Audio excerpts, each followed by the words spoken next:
ఏమంటే కొంతమంది మహామంది భక్తులు ఉంటారండి. వాళ్ళు ఎలాంటి వాళ్ళు అంటే ఆదివారం ఆరాధనకు వస్తారండి. అక్కడ పాస్టర్ గారు ఆమేన్ అనగానే 6 నిమిషాలు కనబడరు ఇల్లు. ఆయన ఆమేన్ అంట పాపం అండి. అంతే, వెనక నుంచి అలా లేచి వెళ్ళిపోతూ ఉంటారు. సంఘంలోకి వచ్చి వాక్యం చెప్పిన సేవకుడికి వందనాలు చెప్పుకోవటం, అన్నయ్య బాగున్నారా, ఏమంటే సంఘంలో ఉన్న సహోదరులను పలకరించుకోవడం ఏముండదు.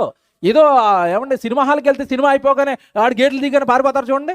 సంఘం సినిమా హాల్ అనుకుంటున్నావా? వదిలేగానే వెళ్ళిపోవడానికి? నీ కుటుంబం అయ్యా అది. అందులోకి నిన్ను చేర్చాడయ్యా దేవుడు. అక్కడ నీ కోసం కష్టపడుతున్న ఒక సేవకుడు ఉన్నాడయ్యా. అక్కడ నీ కోసం కష్టపడుతున్న సంఘంలో ఉన్న పెద్దలు ఉన్నారయ్యా. నీ కోసం ఏమంటే ఎదురు చూస్తున్న ప్రభు ఆ సన్నిధిలో ఉన్నాడయ్యా. ఏంటి నీకు ఏమీ అర్థం అవ్వలేదా? ఆరాధన సహవాసం అంటే ఏమీ అర్థం అవ్వలేదా? వెళ్ళాలి కదా, అందరితోనూ పలకరించుకోవాలి కదా. ఏమంటే పౌలు గారు చూడండి, భక్తులు ఏమంటే నిజంగా ఆ పత్రికలు రాస్తున్నప్పుడు ఎంతమంది పేర్లు పెట్టండి. ఆయనకి వందనాలు, తిమోతికి వందనాలు, అందరికి వందనాలు చెప్తున్నాడు ఏంటి పత్రికలోనే అందరికి వందనాలు చెప్తున్నాడు. అంటే ప్రత్యక్షంగా ఉంటే ఏంటండి వాళ్ళు, అంటే వాళ్ళ ప్రేమ ఏంటండి, వాళ్ళ భక్తి ఏంటండి, మనకేం అర్థం అవ్వలేదు ఏంటండి. సహవాసం దెయ్యం మిమ్మల్ని కొట్టకుండా ఉండాలి అంటే మీరు సహవాసంగా ఉండాలి. సంఘంలో నుంచి నువ్వు ఒక్కడివి వేరైపోయావంటే నీ పని అయిపోయినట్టే. నీలో రసం తీసేస్తాడు.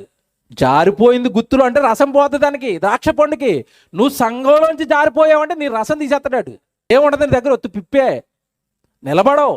కొట్టిన చోట కొట్టకుండా నీ ఆత్మీయ జీవితాన్ని కొట్టి పిప్పి చేసి దేవుడి కోసం బ్రతకకుండా, నీ వల్ల దేవుడికి ఏది జరగకుండా ఒంటరిని చేసి నీ జీవితాన్ని చిత్రహింసలు చేస్తాడు అపవాది. మళ్ళీ చెప్తున్నాను, చిన్న చిన్న వాటికి సంఘాన్ని వదులుకోకండి. సహవాసంలో ఉండండి, సహోదరులతో ఉండండి, కలిసి ఉండండి, ప్రేమగా ఉండండి. మనకి ప్రకృతిలో ఎన్ని ఎగ్జాంపుల్స్ అంటే పెట్టాడు దేవుడు. ఏమంటే ద్రాక్ష పళ్ళు గుత్తులో నుంచి పండు జారిపోయిందంటే దానికి విలువ ఉండదు. సహవాసంలో నుంచి నువ్వు జారిపోయావా, నీకు విలువ ఉండదు దేవుడి దగ్గర.